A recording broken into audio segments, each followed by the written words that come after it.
appiattimento, un'accelerazione senza sentimento, non ci sono slanci, non c'è più tensione, per il combattimento non c'è più la ragione, la rivoluzione è come il vento, la rivoluzione è come il vento, la rivoluzione è come il vento, la rivoluzione è come il vento. Il cancro consumista le menti ha devastato, giovani senza sai, solo risultato, giovani perduti, quanti anni buttati, signori del sistema non ci avete spiegati, la rivoluzione è come il vento, la rivoluzione è come il vento. Qui ne fait pas passer les étrangers avant les Français et qui fait en sorte qu'aujourd'hui les Français ne sont plus maîtres chez eux mais sont considérés comme des parias.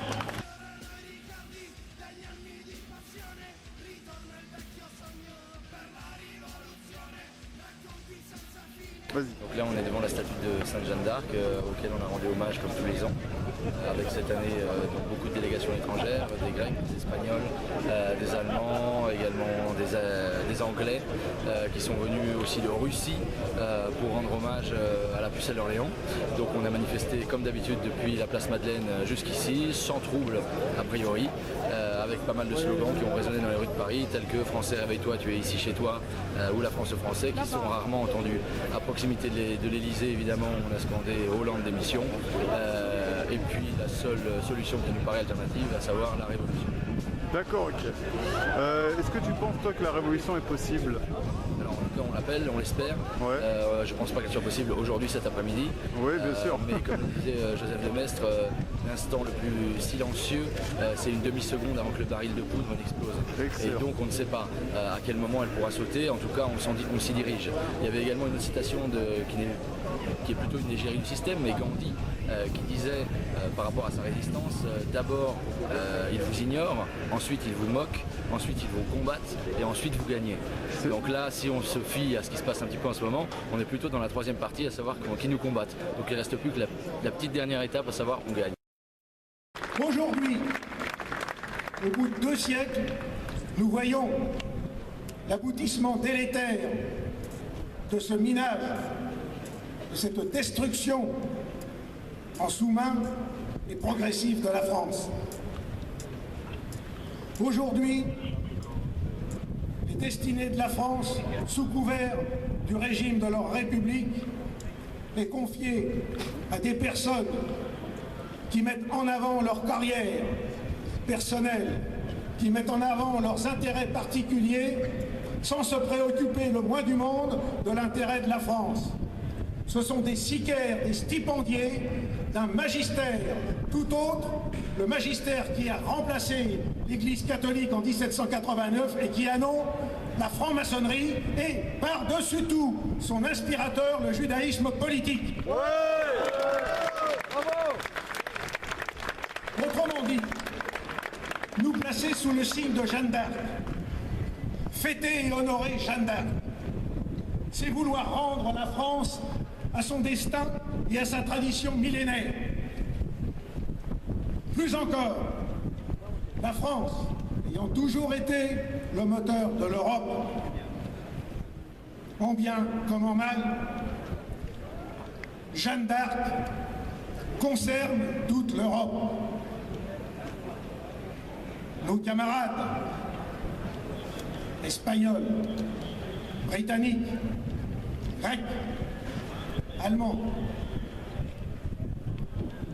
ont reconnu le rôle de Jeanne d'Arc, mais encore plus le symbole qu'elle représente pour nous autres, Européens, en tant que, ayant défendu la liberté de la France, l'indépendance de la France, aujourd'hui elle est le symbole de toutes les nations européennes qui se trouvent aujourd'hui en passe d'être asservies, d'être dominées et envahies de manière véritablement organisée par le pouvoir mondialiste, dont le centre est à la fois à la City de Londres, à New York et dans les cercles mondialistes dirigés, je le répète une fois de plus, par le judaïsme politique et la finance apatride.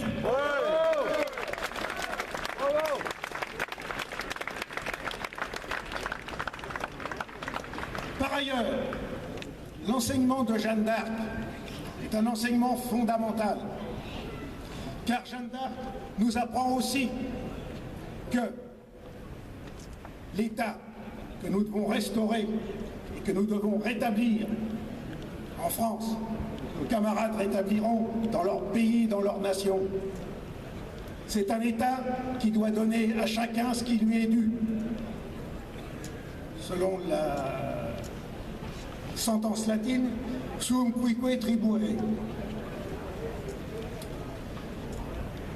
Ce qui est dû aux Français aujourd'hui, c'est d'avoir un État français, un État qui travaille pour la France, un État qui fait passer les Français d'abord, un État qui ne fait pas passer les étrangers avant les Français et qui fait en sorte qu'aujourd'hui, les Français ne sont plus maîtres chez eux, mais sont considérés comme des parias.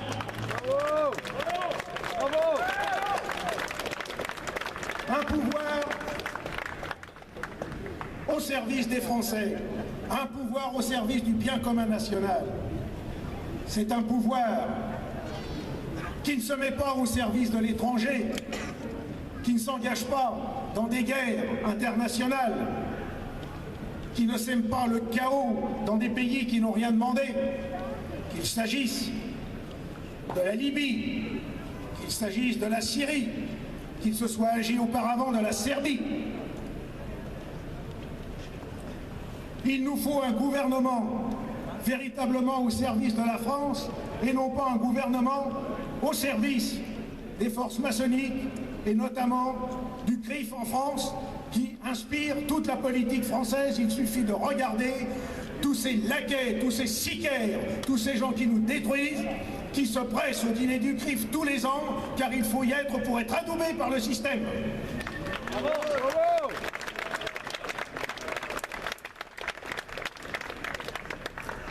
Il faut, enfin, que nous retrouvions la maîtrise de notre économie, la maîtrise de notre monnaie. Tout cela est fondamental. Alors, dans la situation où nous nous trouvons aujourd'hui, effectivement, beaucoup de gens pourraient désespérer. Eh bien, regardez ce qui se passe autour de nous. Pourquoi sommes-nous tant attaqués?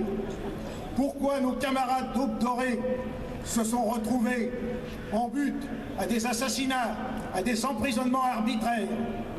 Tout simplement parce que le système sait qu'il est beaucoup plus fragile qu'il veut bien l'avouer. Il sait que les temps sont comptés pour lui, car on ne peut pas construire un ordre du monde sur de faux principes. On ne peut pas construire un ordre du monde en dehors de la hiérarchie de l'ordre naturel qui est voulu par le Créateur. L'homme ne peut pas se rebeller indéfiniment et impunément contre l'ordre naturel au sein duquel il vit et dont il est tributaire.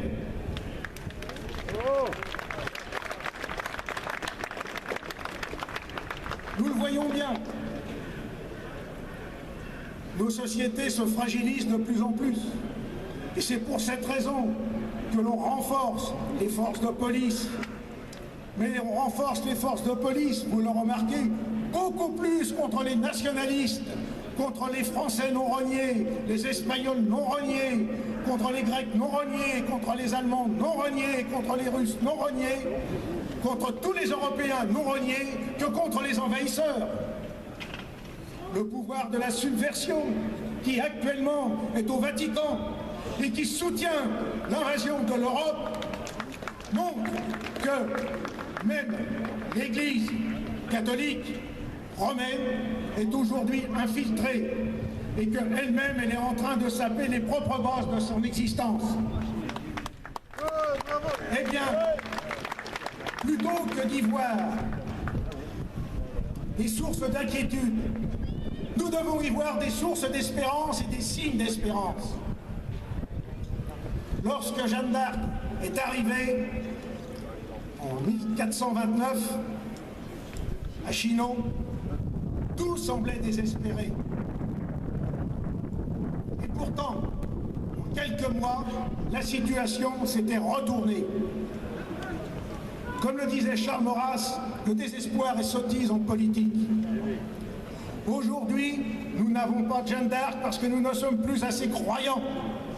Nous n'aurons peut-être pas de Jeanne d'Arc, mais nous aurons son exemple qui doit nous animer, qui doit nous faire vivre et qui doit nous donner l'impulsion, la force intérieure par laquelle, tous ensemble, nous rétablirons notre civilisation et mettrons fin à une parenthèse de 2 siècles qui a été une véritable abîme pour nous tous.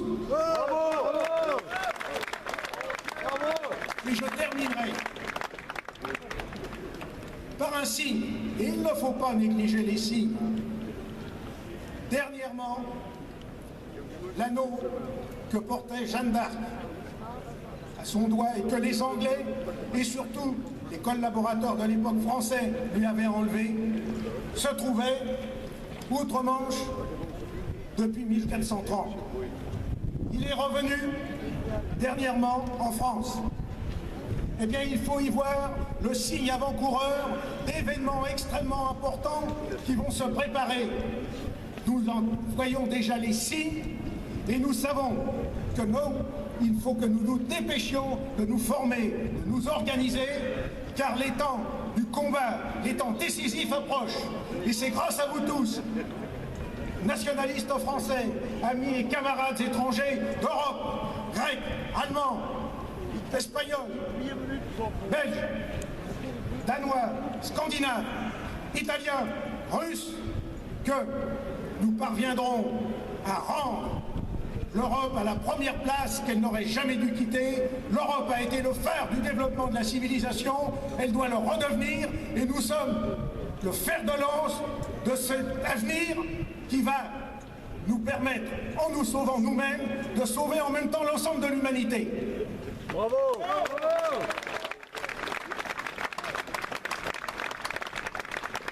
Qui vive? Qui vive? Qui vive?